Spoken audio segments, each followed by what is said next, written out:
martial arts reaction video not too long ago about the fake kung fu masters from China. Excuse me. But right now, I want to take a look at McDojo's black belt. Now, the McDojo's I'm a little bit more familiar with because there's usually, for those who don't know, dojo typically puts more of the business in first rather than like actually teaching you like martial arts and stuff like that. They're like more like trying to basically grift on, like martial arts. Like maybe they do have like a bit of a martial arts background, but it's also like, oh yeah, they're coming in your face constantly, trying to get you to pay for stuff all the time. It's like it's a hot mess. So yeah. So I found this little video how McDojo's faked the black belt from Nathaniel Cho. So I wanted to take a look at it because I thought it was pretty neat, and I enjoyed talking about martial arts. I've been doing it for a long, long time. I have my own history with martial arts that I would love to continue. Yeah, that's all I really got to say about that. Let's go. As you said, one of the names is some jiu-jitsu. The guy who just lost is a 3-time black belt world champion, and the guy who won. Real quick, I would have liked to have done a jiu-jitsu tournament. But I could probably still do it if I wanted to. I'm not trying to sit there and toot my own horn, but I can still do it. I think my best move is like doing the omoplata. I remember to take my hand, put on my shin when I'm locked down, and then come back up. The only thing, I don't know, I gotta work, there's a bunch I have to work on. If you see me do jiu-jitsu before, because yeah, I can. Isn't even a black belt. So what is a black belt actually? The highest level. The highest level. The master, yeah. You're like master. Taekwondo. Like a master. Yeah. You're a master. This is my friend Takuzo. He's a black belt in judo, trained in Japan. I joined a judo club to do something Japanesey. And the guy he's facing here is only a blue belt. The US martial arts industry is worth $21 billion. A huge chunk of this industry is built on the promise that one day you will earn your black belt. It's honestly just a trick. It's like a marketing trick to keep people hooked. That's what Master Shimabuku charges. Yeah, that is part of it, honestly. Because, like, because I always have said this about when it comes to martial arts, you could be a black belt and you can still get curb stomped by somebody else that just has like this little extra nugget of stuff. Like, so there's always like a reminder to just keep learning, For showdown, $1,000. He takes advantage of the hand and uses it. No, Sean Strickland. Because this is actually something I wanted to bring up, because I believe this is the one Sean Strickland, when he went and confronted Derek Moneyberg.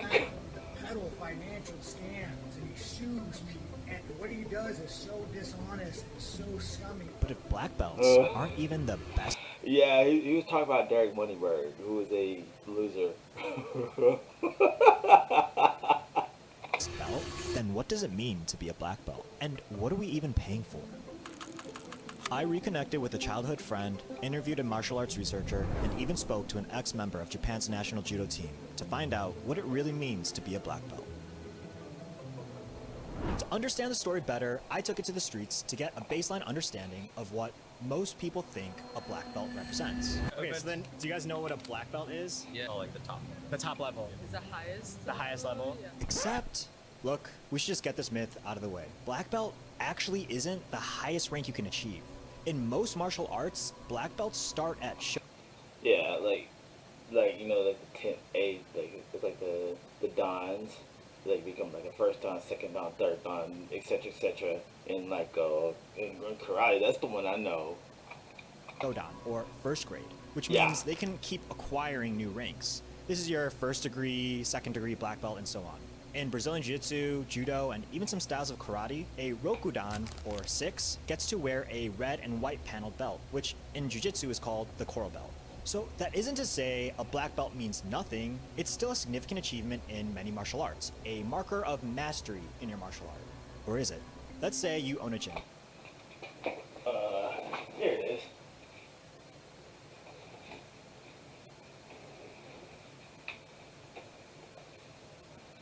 Okay, so And you need to hire a new instructor. Okay, so see, here's my jiu-jitsu belt. Because I give them on the karate belt, but there's like whenever you get the stripes on there, that when you get like the stripes and stuff on there, you eventually do get like the blue belt. Like, yeah. So it does, because on average, I know that for jiu-jitsu it takes anywhere between 8 to 12 years, and then karate taekwondo, depending on where you go, it's about the same amount of time, about 3 to 7 years, if I remember correct. So yeah, so he ain't wrong about that. So Candidate A is a black belt, trained 20 years in judo at the Kodokan in Japan. He's also a former national team member. Candidate B, American-born, but holds a degree in sport education, and everyone in town says he's a great coach and an even better community member, but he's only a brown belt. For the purposes of this scenario, let's say your judo dojo is in America. Pause now and comment down below who you'd hire, and I'll share my thoughts at the end of the video. In Japan, a black belt just means you're not a novice. And then it's almost scary because whereas in Western culture, black belt means like mastery. Now look. That is true, because a lot of martial arts mysticism is like kind of still prevalent. It's true. It's like, oh, can you, because I'll tell you real quick, whenever I'm out, for like the longest time, I'm outside practicing, just doing my thing. Someone will be like, have you ever killed anybody before? And then I'm pretty sure they're not messing with me. So I'm just like, they just ask me, like, have you ever killed anybody before? And this and that. Like, first of all, I wouldn't even be rotting in a prison cell. If I actually, like, they think it's like, oh, you're doing like the 10 fingers, 10 toes, 10 reasons to die. It's like, I get it, I guess, but it's just like, nah, it's like, you just show up, start putting the work. Growing up in America, I also always thought black belt was the highest belt rank you could achieve, and that it did in fact mean mastery. But Takuzo got promoted to black belt while attending college at a dojo in Japan. By any standard, he's about as authentic as it could get. I have training, I think, 3.5 hours a day, like 5 or 6 days a week. Pretty normal. But for some reason, once Takuzo moved to Australia for grad school and started training at a dojo in Queensland, Get that leg. Oh. I want to show you some more footage. This time from an actual martial arts competition. This is called Nogi Jiu-Jitsu. I chose this martial art in particular because I'm a bigger fan of like jiu-jitsu, because I'll tell you why. Because you have more options on defense. You have more options. Now Nogi, I don't have a problem with either, but I just think I prefer jiu-jitsu. I'm just saying. Because even though it itself has rank, they don't really wear their belts when they compete. Yeah, it's a little closer to what you might do in MMA. As you said, one of the names is Chick. Whoa! Big throw for Pixley. I want you to guess the rank of the winner here, and I'll give you a hint. The guy who lost is a black belt and a 3-time world champion. Okay, locked in your answer? Yeah, the guy who won was a purple belt at the time, which is actually only the halfway point to black belt in Nogi Jiu-Jitsu. So why do black belts keep losing competitions? And what does Takuzo mean when he said, black belt just means you're not a novice? Can you name any of the colors between white to black? Yellow, green, purple, brown? Yeah. Orange, I think. So red belts, I don't know. I think they're... I asked my friend and fellow YouTuber Josh Bean to ask his audience what belt rank they all hold, specifically in judo. White belt had about 42% of the votes, color belts. Also, something to take into consideration, because like even myself included, don't have like the money or the means to always get over to like the gym to train, and that's the sad part, because I would love to be able to get up and go train, but it's also like, I mean, I can do it any time, but what I'm saying is I'd love to get it, I can do it like right now, because I always like do all my videos on my YouTube shorts and stuff like that, I'm be teaching, but like, but just getting out to the gym in that environment of that structured environment where you're able to like, okay, we're gonna do this today, we're gonna do fundamental jiu-jitsu, we're gonna do this, and this, and not being able to make it out there, oh, I would love to do that. Came in with 45% as the most common response, and no surprise here that black belt was the least common answer of all. But that should surprise you. in Japan, it's just being originally white or black, and then just... During the formation of Judo, Jigoro Kano, its founder, devised a belt rank system with only 2 distinguished ranks. Serious martial arts journey starts at black belt. Previously is like a preparation, you're kind of beginner. To get to the bottom of this, I needed to talk to somebody who could teach me where the black belt comes from. And more importantly, help me answer, what does it even mean to be a black belt? I'm Raul Sanchez Garcia. Currently, I'm a researcher at King Juan Carlos University in Madrid. A big part of my research has been in martial arts and combat sports, mainly from a socio-historical point of view, but also from an ethnographic point of view. Oh, and Raul is also a blue belt in Brazilian Jiu-Jitsu. I don't buy it. Part of the reason why Takuzo was having so much identity crisis trying to represent his black belt outside of Japan, his Japanese Judo black belt is only meant to signify the bare minimum requirement for competition. If we were to do a martial arts belt conversion, a Japanese Judo black belt is more akin to a yellow belt in America's Judo system, or maybe a blue belt in Brazilian Jiu-Jitsu. If the founder only invented a system with white and black belts, and black belt was just supposed to represent a non-beginner, then my next question is, who invented this color belt system that's so widely adopted today? In 1926, Gunji Koizumi, a Japanese judoka, moved to the United Kingdom and introduced the first ever documented color belt rank system. It was at his club in London called the Budokwai. This club was less like a judo dojo and more like a cultural society. The intention was to teach and spread Japanese arts like judo, kendo, and jiu-jitsu. He went to Paris. He used this color system because for Westerners, a very big leap between white and black. A few years later, another judoka, Mikonosuke Kawaishi, moved to Paris, and he took this color belt idea and ran with it. Kawaishi developed a teaching program he called the Kawaishi method. The Kawaishi method pairs a belt rank with a numbered, systematic, technical curriculum. It might be easy to assume this is an obvious next step, just, add more ranks from white to black. But back then, you need to remember that white and black were more binary. It wasn't necessarily an analog to technical proficiency. Kawaishi was trying to make a living with his judo. Yeah, because like I said, when you do the belt system, it's sure, it's your progress. It denotes your progress, but at the same time, it's also it can be easily seen as like a kind of a marketing gimmick in the sense that, hey, keep coming back, and you get there.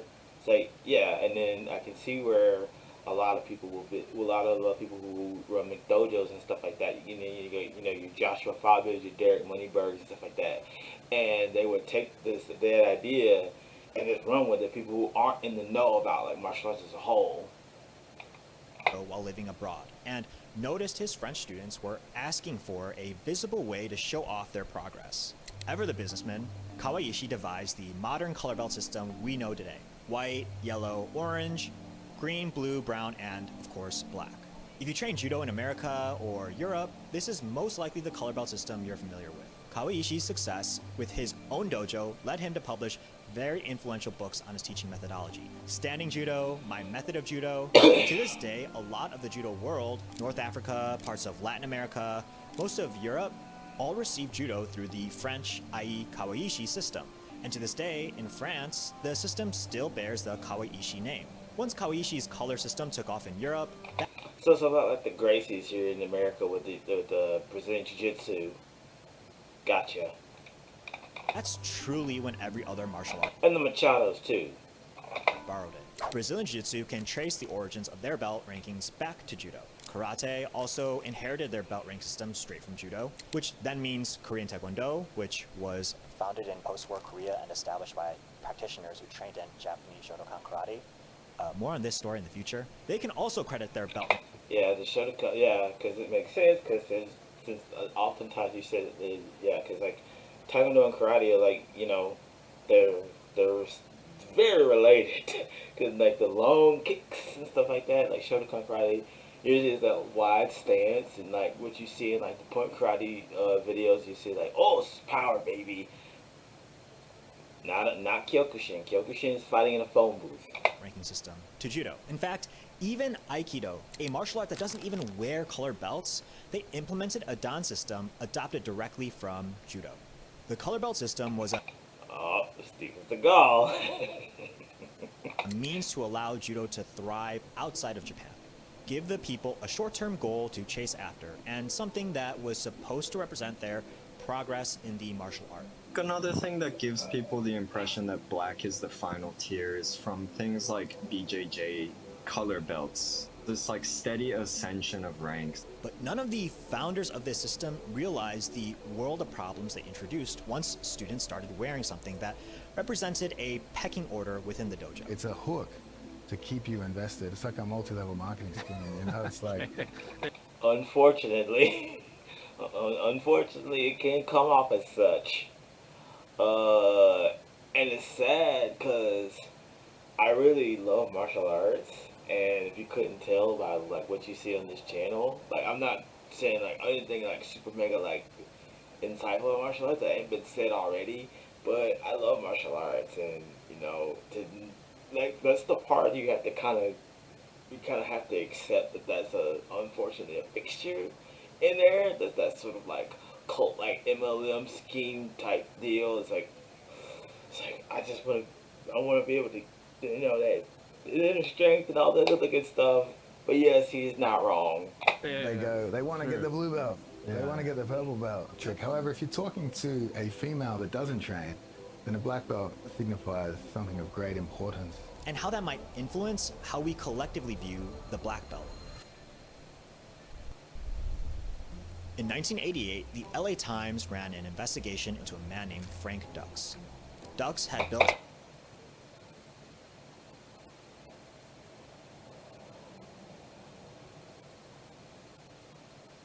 How can I forget this idiot? If it ain't him, it's Ashita Kim. Or it's one of them. It's Frank Dukes, a proven liar. An entire career on a fabricated martial arts backstory. Here's the story. He claimed to have won a secret underground tournament called the Kumite. Yeah, and then apparently he had gotten, said he went in the woods for a little while, rolled around in the dirt, and then came back with a trophy. So they had the receipt for the trophy, they could track where it came from. Or something like that. I don't know if this is true or not, but this is like, oh my god. Kumite didn't exist. He went around telling people a Japanese master named Senzo Tanaka gave him his black belt. If this story sounds at all familiar, that's because it's the direct inspiration for the 1988 Jean-Claude Van Damme movie Bloodsport. The true story of the ultimate champion. Obviously at the time, Van Damme didn't know Dux was a fraud. But here's a darker example. A man named Ralph Bartel and... Frank Dux basically did a lot of way in Hollywood. So it's like, it's insane. It's a wonderfully weird story that I may have to get a laugh at. Because there is some more things that are related to like the UFC that have to do with Frank Dukes. I would love to cover that at some point. That would be something I would be interested in talking about. But let's keep going. Embedded himself deeply within the MMA community as a journalist and a respected martial artist, via access he acquired from a pedigree of a black belt in Brazilian Jiu-Jitsu MMA record of 14-0. In 2000... Oh god. Wait, that old Tito Ortiz? Oh god. 2005, he used that trust to premeditate the murder of a man named Brian Richards. He invited Richards to come train, strangled him to death, and then collected on a life insurance. Yeah, this old Mr. Joseph. This old Mr. Joseph. Payout. Eventually, it came out that Ralph Bartel was neither a black belt, nor had he ever stepped foot in the octagon for... Yeah, he never did. It was just a big fat lie. Or an MMA bout.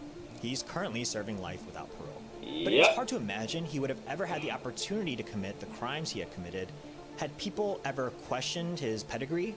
Now, this isn't to say everyone chasing after a black belt is evil. No, sometimes those selling you the black belt are too. As of 2026, the U.S. martial arts studio industry is a $21.2 billion... Ha! I see what you did there. $1 business with over 46,000 gyms and studios. Most gym revenue breaks down like this. Some comes from related merch, then maybe a decent chunk from event revenue, think like birthday parties. And lastly, this chunk here.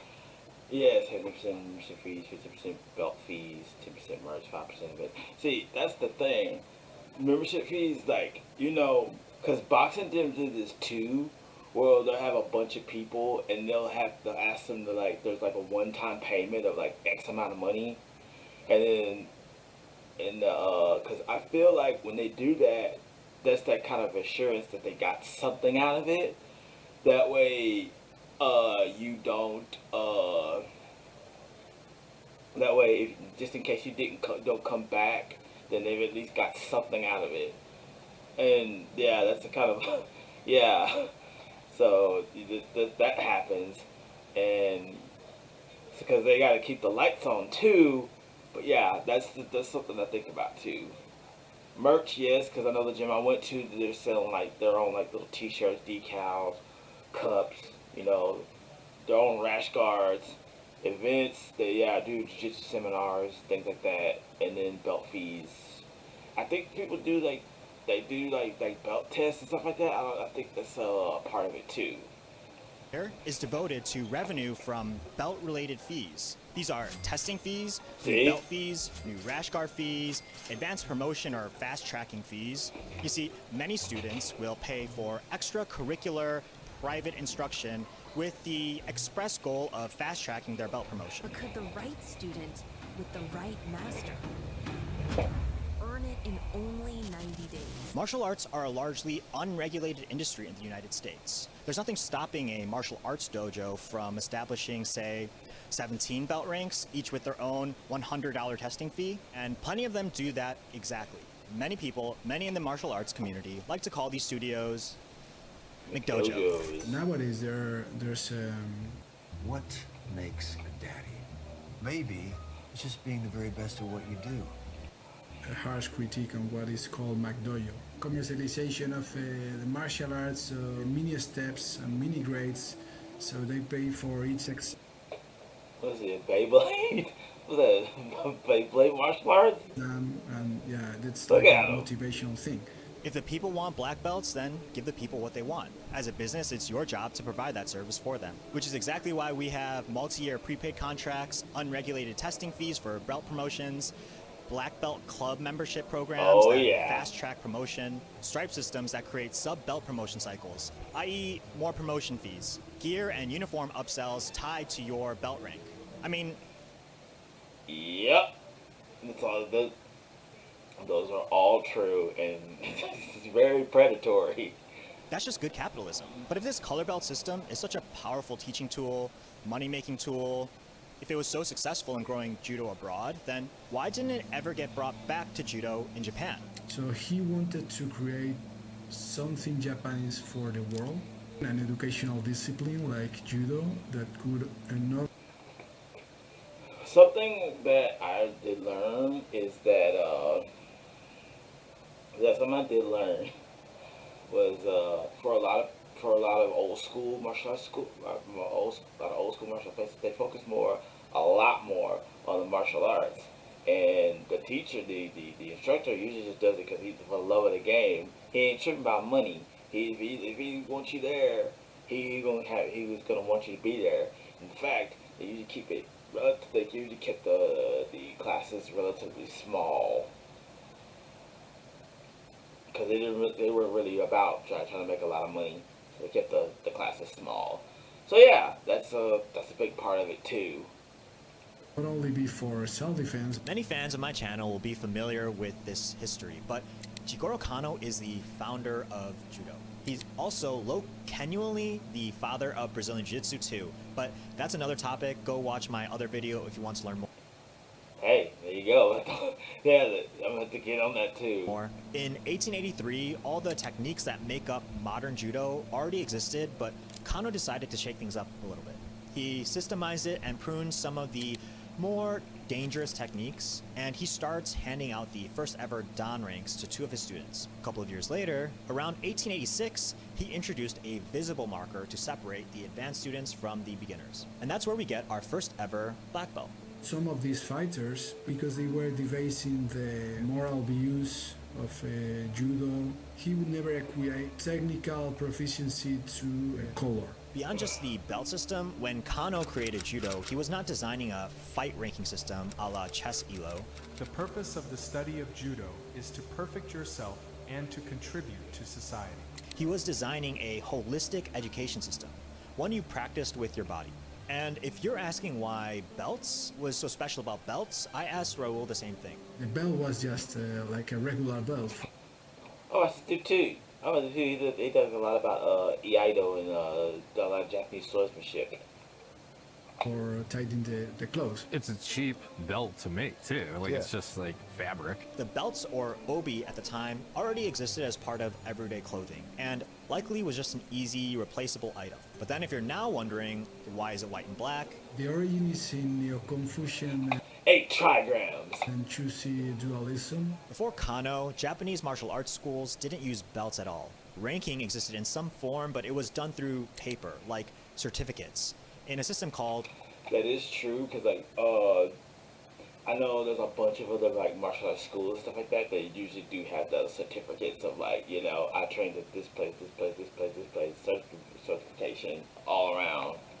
Menkyo. Kano's influence was massive, and I'm not just talking about the origins of the black belt or just judo. If you see a black belt in any martial art, you can thank this man, Kano, for inventing this system. Sometimes people receiving this tradition in the other parts of...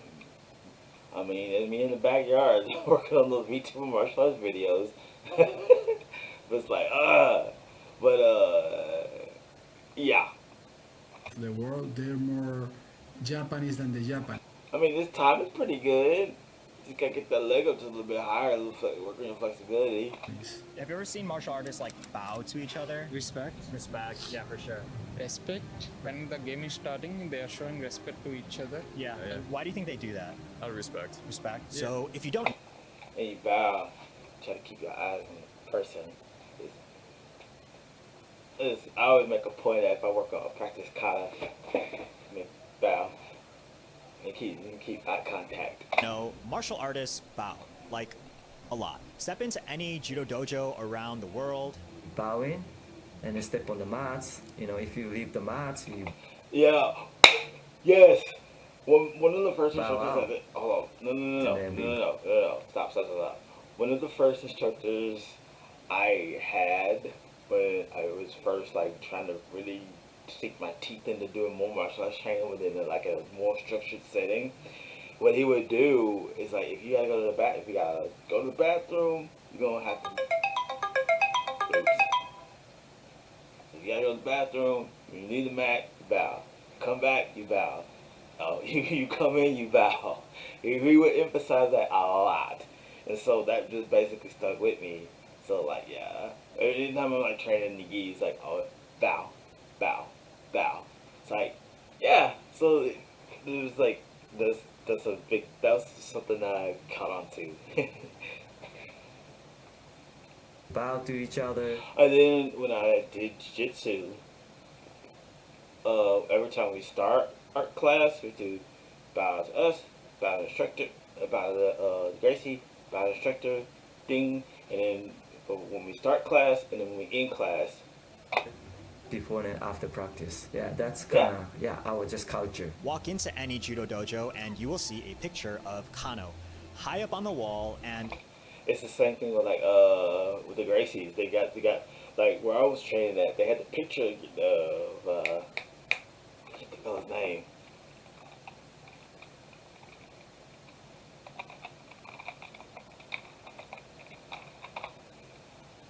Yeah, Helio Gracie. Yeah, Helio Gracie.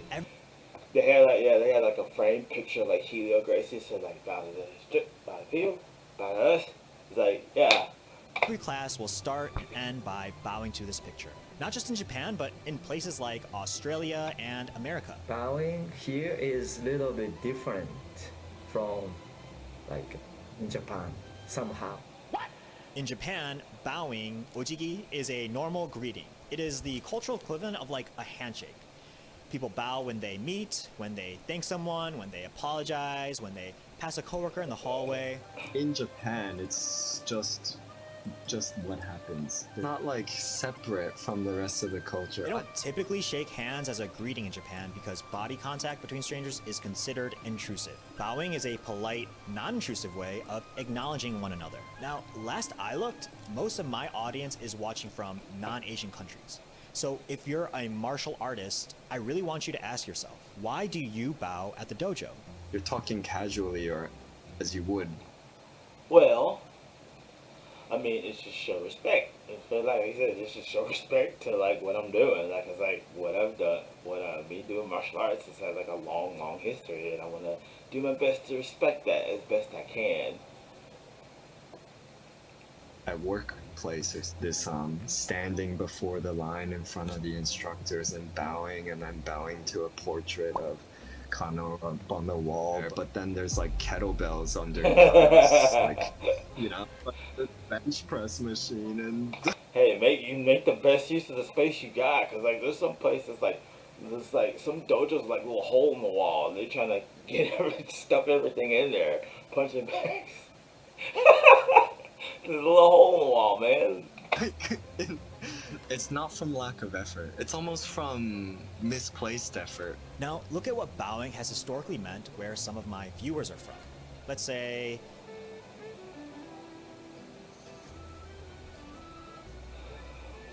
in medieval Europe, the body itself was treated as a system of social signals. It was an act by which a lower-ranked man pledged fealty to a higher-ranked lord, bishop, or king.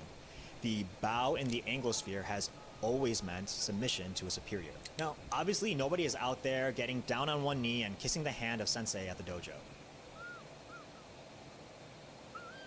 And if you live in America, there's been a huge cultural shift away from bowing, so if you don't practice a martial art, you might go your whole life without bowing to someone. We do the bowing as the ritual, and then at the end we fist bump each other. That's what we do too. So what happens when you take a gesture that in one culture means hello and drop it into a culture where for 1,000 years it meant I pledge allegiance to you? If you keep bowing, yeah, you get used to, bowing each other to show respect eventually. This is Shintaro Nakano. He's a Kodokan 5th Dan black belt, born in Miyazaki, Japan. He was an 8-time Japan national team member, and now he runs a dojo in San Jose, California. I knew that after uncovering how easily martial arts gyms can dangle the proverbial black belt carrot in front of their students, I needed to talk to an actual gym owner, someone who could educate me on why the system gets so disfigured, at least in America.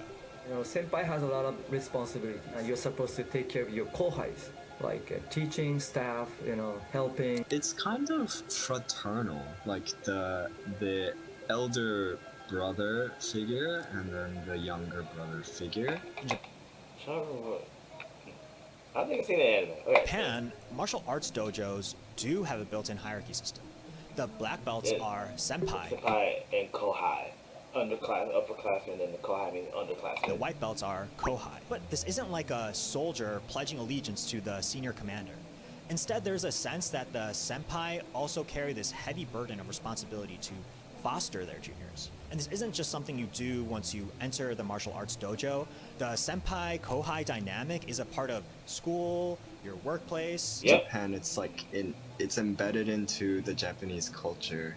It's not a separate thing. Speaking more from a personal experience, I've never felt like the black belts at my gyms were elder brother types. Not to say they were abusive, but they always felt more like a boss or a school principal. Someone with a very... Yeah, like, a lot of people that I've trained with who are higher belt ranks than me, we're just like cool, and like we're able to like just talk to one another and like conversate, and then sometimes we're like hey, like let me see, we're just able to like conversate, and where everybody's like cool and respectful towards one another, as long as you follow instructions, try to do your best to follow instructions, but not like be a jerk and be a gym jerk. Very clear authority. even if they were helping me, it always felt... And also, there are times when like the other instructors aren't there, but they trust certain people in the gym enough to have it open. Don't mess anything up. Don't destroy the gym, and then lock up when it's time to go. So, but you're like, okay, yeah. And then sometimes they'll do it and they'll make it back there.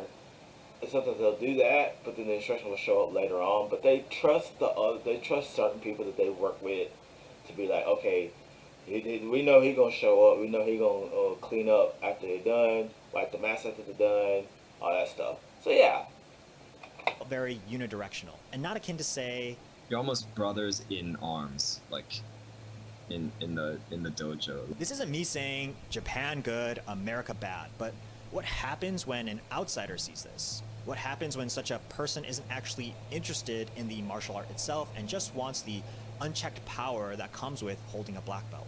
If you're not aware of that thing, ritualistic things creates in your class, you can... Wait, was that Fedor Emelianenko? That thing, ritualistic things creates in your class, you can be... I think people that were related to him, because I know that rash guard with the stars and stripes, with the blue with the stars. I know that always do remind me. Oh, that's Fedor. But yeah, that is true. There definitely are people who, because like I said before, like you can be a black belt and you can still get curb stomped by basically anyone if you're not training. Because I'll go back to like hard work beats talent when talent ain't working hard, and then getting to that black belt make you feel, and get to that black belt and you slack off on the training, slack off on the other stuff you need to do, and then you get beat up and you look like stupid even though you're a black belt.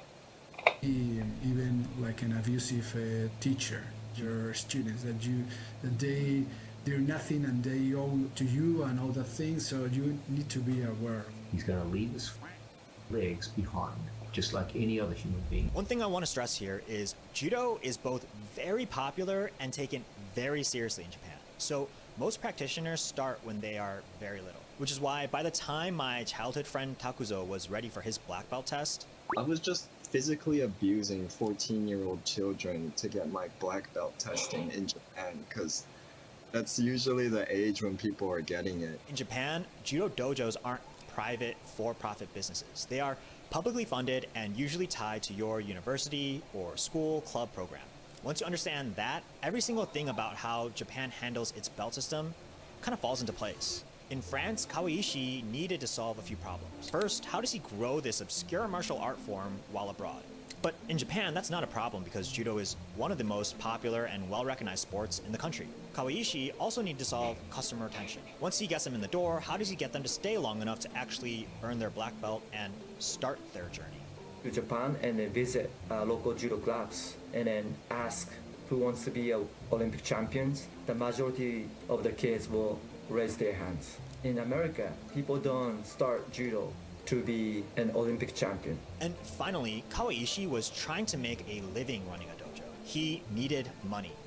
But in Japan, yeah, I think it's good to achieve that sort of like balance of like, make money enough to keep the lights on, but also it's really move out the martial art at the end of the day, because if you want to get any good, like you said, like you want to be Olympic champion, it's non-negotiable. You show up and you train, you put in that work.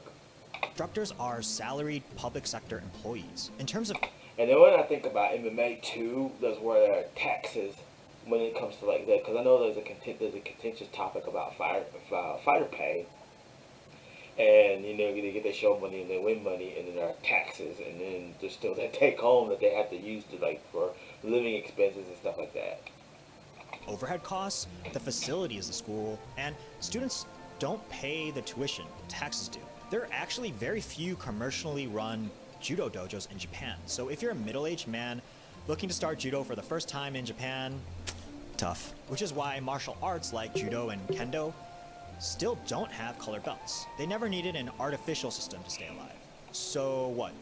Is everything just better in Japan? Judo in Japan is more like, sports. Before you book a flight to Tokyo, Japan may have kept the original belt system that Kano devised, but I'm not entirely sure they kept his intentions alive either.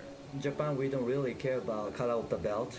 We talk about, oh, what tournament did you go to? Oh, I went to, Tokyo Grand Slam and I won and I took third place. We talk about like the achievement, the result. Remember what Raul said about Kano? He would never acquire technical proficiency to Sucks as a martial arts student because commercialization seems to have corrupted Kano's vision in America, and meanwhile, competitions have distorted Kano's ideals in Japan. Overall, judo has been becoming more and more a sport, not like a martial arts. Meaning, yeah, you could say the same thing about jiu-jitsu too, because it's not because it's being more tied to like because like you said, Tokyo Grand Slam, because a lot of it is tied to, a lot of people get tied to like flow grappling and like ADCC. I think that's the one. There's like the Texas Grappling Challenge here. There's the Texas Open. There's another one. AGF, the American Grappling Federation. There's a bunch of them. I mean, I'd still like to go and do a jiu-jitsu tournament if I can someday. It'd be super duper fun. But it was also like, oh yeah, this is how it goes. like a lot of senseis around, they just focus on winning, which is not the original judo philosophy. The original. Yeah, because it's more about like, hey, is this person like a world champion? Is this person world champion? This person world champion? We got this whole stable of like killers and like world champions and stuff like that. So you come to our gym, like, yeah, it becomes like a marketing tool that you became like world champion. Judo philosophy is like a more self-defense and a martial arts, like respect and a discipline. So then how does anyone find a reliable dojo anywhere? What I'm doing is to mix up the culture, the Japanese judo culture with American culture. And even though Sensei Nakano is a Japanese judoka, at his gym in San Jose, he still uses the color belt rank system. Sensei Nakano doesn't personally charge for testing fees. Do you charge for belt promotions at your gym? At my gym, no. It's a kind of milestone. You can see the progress. What's special about what Shintaro has set up in San Jose is that his belt system isn't establishing some top-down hierarchy like many gyms experience in the West. But it's also not the intense all I see is gold mentality so commonly found in Japan's judo. I think now's a good time to answer the question I posed to you in the beginning. Here's a scenario one more time. You're a gym owner looking to hire a new instructor. Candidate A is a world-class judoka, fresh from Japan, and candidate B is a locally grown brown belt. Some of you may have thought this was an obvious choice, but let's break it down a little first. Candidate A may be a strong competitor, but he probably doesn't have strong English skills, and you don't know anything about his teaching style. Candidate B is an excellent communicator, but some new students won't want to learn from a brown belt when the dojo across town advertises a black belt instructor, and your existing. I mean, for me personally, I want to learn from as many people as possible when it comes to jiu-jitsu. Cause man, I would love to get as much help as I could, learn from absolutely everyone that I meet doing martial arts. Cause yeah, like there was another time, like not even necessarily like I learned wrestling, but I only know so much of like doing like defensive stuff for wrestling because I've done jiu-jitsu. So like I learned from that. It's the same with karate, like, you know, it's the same thing with like taekwondo, same thing with like even handling like nunchucks and stuff like that. Like, yeah, so I would love to learn as much as possible. So it was a black belt, a brown belt, you know, a purple belt, any of those, or even blue belts. I want to do my best. Existing black belt students, they might not want to be led by someone who's ranked below them. I would choose that brown belt. Just like Sensei Nakano, I would also choose the brown belt. Personally, I don't really care about someone's competition accomplishments when it comes to instruction. I've seen tons of blue belts beat up black belts in jiu-jitsu sparring and jiu-jitsu competitions. Furthermore, when it comes to instruction, I care way more about how well they can communicate their ideas and how fun their class is. And although I don't own a gym and I don't have to choose which instructor to hire, I do have a choice in which instructor I take classes from. and which ones I interact with daily or ask questions. You're losing all the time. It's like, am I really representing this rank? Which is the same thing Takuzo experienced once he trained outside Japan. The judo club members at the time just looked so formidable, like impressive, compared to the other ones, which looked more like semi-geeky uni student. See, because that's the thing. That's the thing I learned too, is that you usually don't, there's a consistent thing, you usually don't win your first jiu-jitsu tournament. People say this because what you do in the gym, you could be like amazing at the gym, but when you go to that tournament setting when you don't know other people, then that becomes like, oh, I think it's like something psychologically that'll have you allow what you do in the gym to catch up to what you do in a tournament. Because like, yeah, having some fun. So remember my friend Takuzo?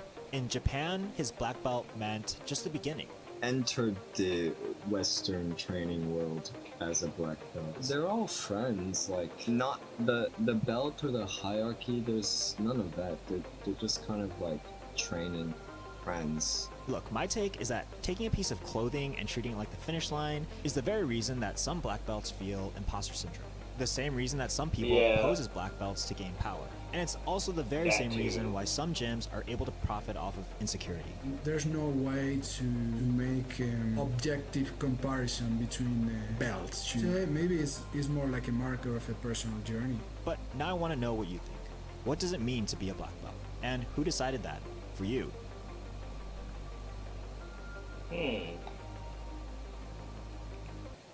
Yeah. Alright. Yep, I loved it. It was fun. I liked it. And it got me thinking a lot about like my own martial arts journey and stuff like that. So it's like just really cool. I love martial arts, man. I truly do.